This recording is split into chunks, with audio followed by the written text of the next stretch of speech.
is that there is a maximum law that says that you can't be punished for having rights. You can't be punished for having rights.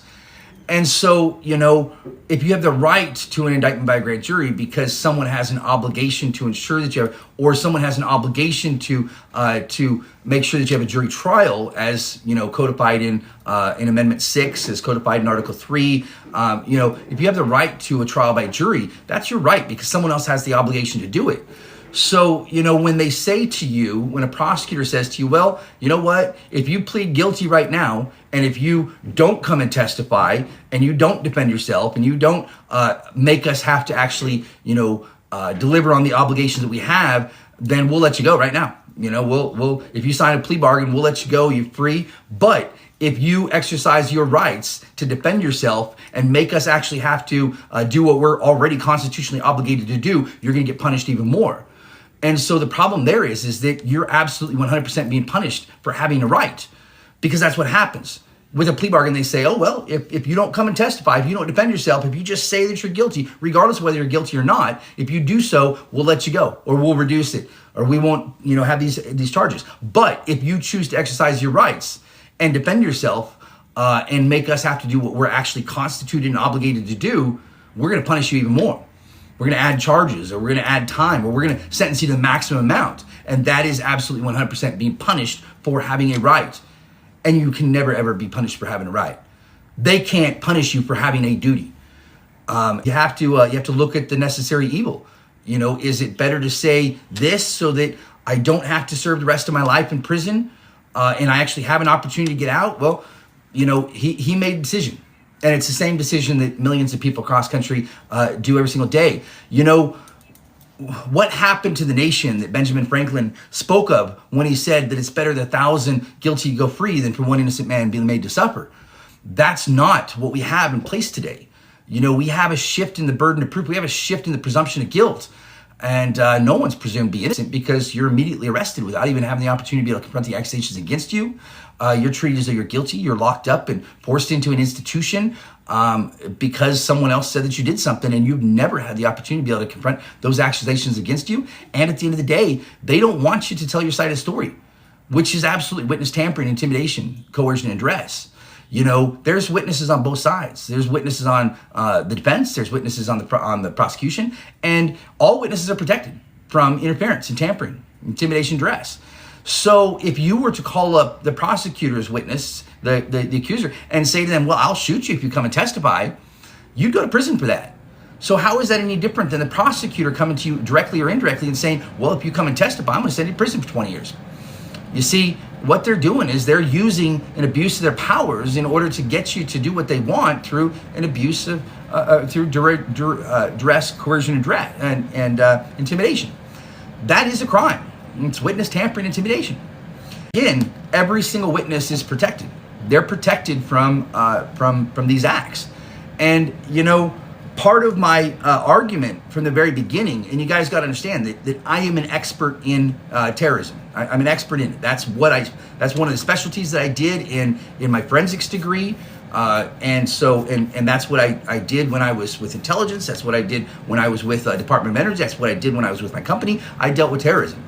And terrorism is quite simply defined as this speaking, the threat or use of threat in order to bring about a desired result from one organization to another organization.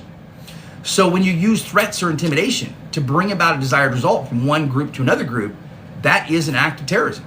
And so we have, this understanding, something that we've come quite accustomed to here in America, after 9/11 and the knee-jerk overreactions that we had from 9/11, we've come to understand terrorism because it's been brought into our own borders and affected our own citizens in such a dramatic way by our own government. And so, we got to understand that terrorism is not right.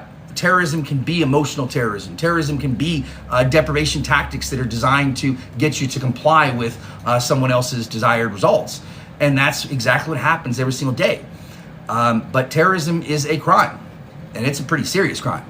And so when our own government brings the tactics that we employed in Guantanamo Bay and Camp X-Ray, and we employ those exact same deprivation tactics in every single jail and prison across the country in order to bring about a desired result, because we simply want to we want people to comply with the things that we say that they did, or the person that they say that they are. Well, unfortunately, that is a fucking crime.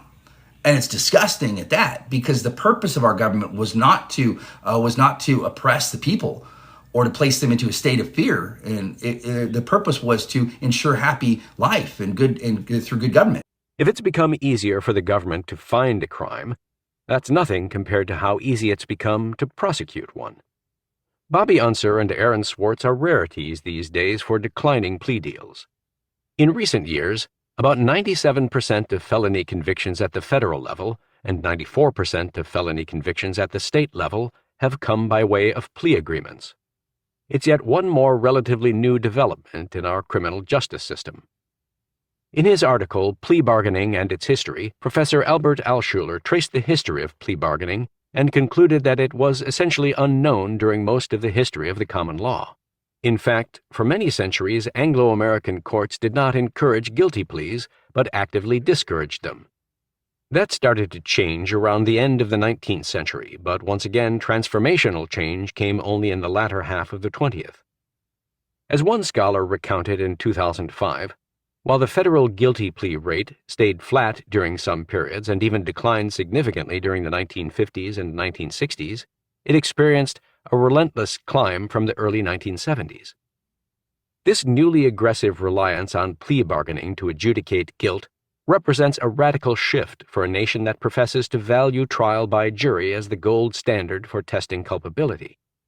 The trial of all crimes, Article 3 of the Constitution says, except in cases of impeachment shall be by jury. Our founders valued the jury trial so highly that they repeated its guarantee in the Bill of Rights. In the Sixth Amendment, defendants are assured not just the right to a speedy and public trial by an impartial jury, but also certain rights during trial itself, among them the right to confront witnesses against them and to have the assistance of counsel for their defense. On the surface, our devotion to the trial may seem unshaken. We still venerate the great trial lawyers of the past and consume vast quantities of television courtroom dramas. So how is it that the criminal trial has in short order become a feature more of fiction than fact? Surely this development has something to do with the changes to our criminal laws we have already discussed, including the growing number of criminal offenses, lowered mens rea standards, and the rise of ever more draconian penalties. Often prosecutors can now pick from a smorgasbord of criminal offenses and heap on many overlapping charges, some with low or no mens rea requirements, all carrying their own potential penalties, sometimes including formidable mandatory minimum prison terms. Pause for a moment over Aaron's predicament. He faced the possibility of years in prison under the initial counts the prosecutors assembled. Meanwhile, the government offered him a 4 to 6 month sentence if he agreed to plead guilty. The pressure to accept a deal like that is obvious, especially when a prosecutor can add more charges carrying more prison time if a defendant refuses to plead guilty, as the prosecutor did in Aaron's case. Nor is the predicament Aaron faced unusual.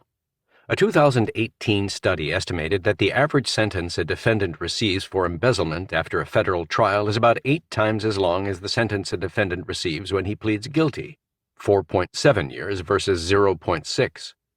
For antitrust violations, the difference is 12.1 years compared to 1.4 years.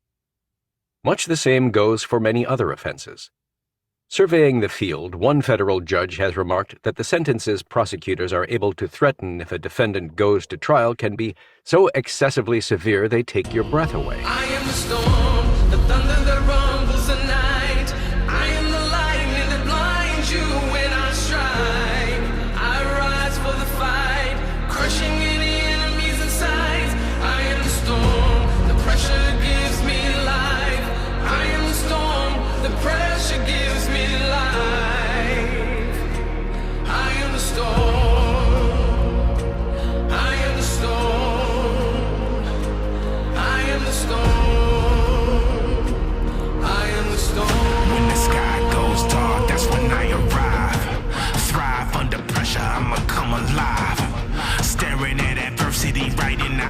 lights, I'ma shine in the shadows even when the stakes are high. Yeah, battle from the bottom and we made a name. Yeah, flooded out the gutters when we brought the rain. Yeah, stood together stronger than an iron chain. Run for cover when you feel the rumble of that thunder